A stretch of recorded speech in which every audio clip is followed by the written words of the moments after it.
Sheikh chilli को कुछ भारी सामान शहर से घर लाना था, इसलिए अपने घोड़े को बाजार ले आया। लेकिन जैसे ही घोड़े को समझ आया कि मेरे ऊपर सामान लदने वाला है, वैसे ही उसने दुलत्ती चलाई जो पीछे आ रहे एक पहलवान को लगी।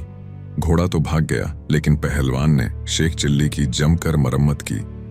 बहुत पुरानी बात है। शेख चिल्ली नाम का एक व्यापारी था। शेख चिल्ली के पास बहुत सुंदर और हष्ट-पुष्ट घोड़ा था।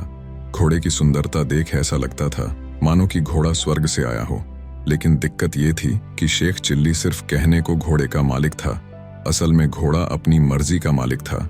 जब शेख चिल्ली घोड़े को कहीं ले जाना चाहता तो घोड़े का मन होता तो सीधा चलता, नहीं तो अपनी मर्जी से कहीं भी बहक जाता। कभी रास्ते में अचानक रुक जाता तो कभी भागने लगता।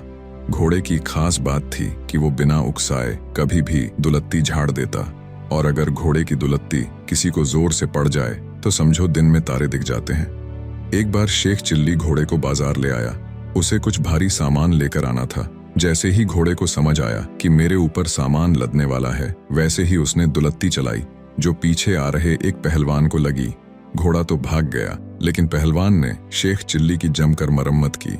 जैसे तैसे चलते घिसटते शेख चिल्ली घर आया तो देखा घोड़ा मजे से घास चबा रहा था। उसी समय शेख चिल्ली ने निश्चय किया, अब बहुत हो गया, इस आफत का कुछ तो करना पड़ेगा।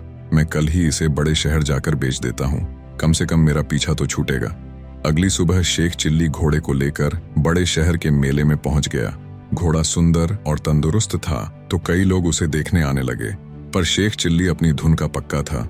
वो सबको बताने लगा कि इस सुंदर घोड़े को देखो, ये अपनी मर्जी का मालिक है और दुलत्ती झाड़ता है, पर इसकी दुलत्ती में बड़ी ताकत है जो इसे काबू में कर लेगा। ये घोड़ा उसके बहुत काम आएगा। घोड़े के बारे में ऐसी अजीब बातें सुनकर कोई खरीदने को तैयार न हुआ। लोग आते, घोड़े की कमी सुनते और शेख चिल्ली पर हंसकर चले जाते। एक आदमी ये सब दूर से देख रहा था। उसने कहा, ओ शेख, मैं तुम्हें दिन भर से परेशान होते हुए देख रहा हूँ। मैं तुम्हारा घोड़ा बिकवा दूंगा, तुम मुझे मुनाफे में से कुछ हिस्सा दे देना। शेख चिल्ली ने कहा, ठीक है भाई, तुम भी आजमा कर देख लो।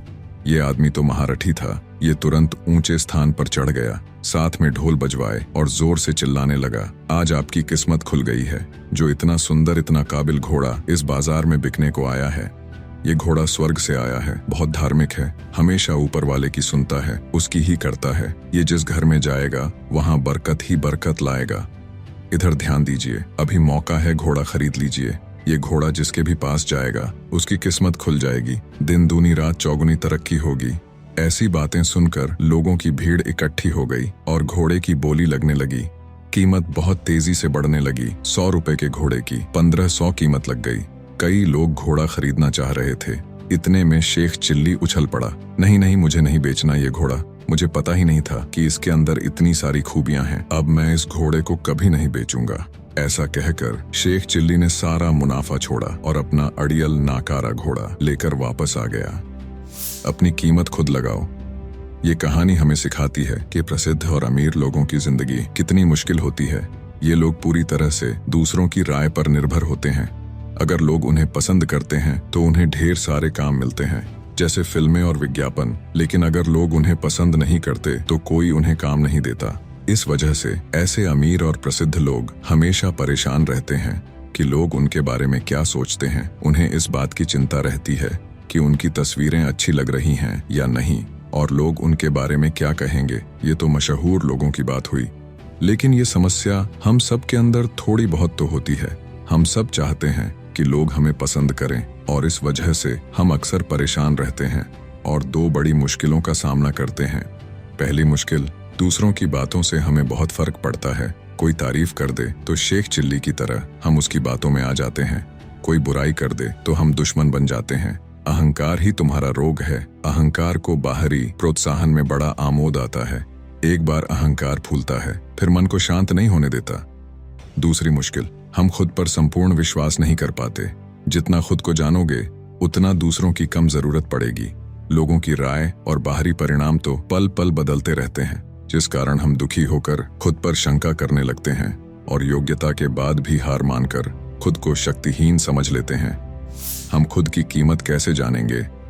अगर सच में खुद को जानना चाहते हैं तो हमें खुद की तुलना कभी भी दूसरों से नहीं करनी चाहिए। जो व्यक्ति स्वयं के बोध से भर जाता है, जो चेतना के द्वारा खुद की काबिलियत जान लेता है, उसे किसी प्रकार के बाहरी प्रोत्साहन और तारीफ की जरूरत नहीं रहती। हम नौजवानों के लिए इसके 2 तरीके हैं। अपनी पहचान को परिश्रम से जोड़ो, अभ्यास से जोड़ो। अपनी पहचान को हर दिन की जीत से जोड़ो, हर उस चीज से जोड़ो जो आपके कंट्रोल में है। आपके कंट्रोल में 4 बातें हैं। पहली, आपकी उम्मीदें और इच्छाएं। दूसरी, आपके कर्म और हरकत। तीसरी, आपके शब्द। चौथी, आपकी नीयत। दूसरा तरीका है, अकेले में मेहनत करो। बचपन में अधिकतर हम लोगों को डांट कर पढ़ने बिठाया गया या डांट कर काम करवाया गया, जिस कारण हमारा दिमाग ऐसा बन गया कि बिना निगरानी के हम जान लगाकर मेहनत नहीं करते। जब तक कोई टीचर या बॉस देखने वाला है तब तक मन लगता है। हम मेहनत कर भी लेते हैं, लेकिन अकेले में जब कोई नहीं देख रहा होता तो ढीले पड़ जाते हैं। अब से अकेले में मेहनत करने की आदत डालो। क्यों? जब आप अकेले में मेहनत करते हो तब आपको विश्वास होता है कि हाँ, मैं खुद को आगे धकेलूंगा, क्योंकि इस समय दिखावा नहीं करते बल्कि खुद को बेहतर करने के लिए सच में मेहनत करते हो। आपको समझ आता है कि अगर मैं बिना किसी के टोके खुद ही इतनी मेहनत कर सकता हूँ, तो जब दिक्कत आएगी, जब सच में कोई साथ नहीं होगा, तब भी मैं खुद को पुश कर सकता हूँ। मैं अकेले में भी कठिन काम कर सकता हूँ। इस आत्मानुभव से बहुत आत्मविश्वास बढ़ता है।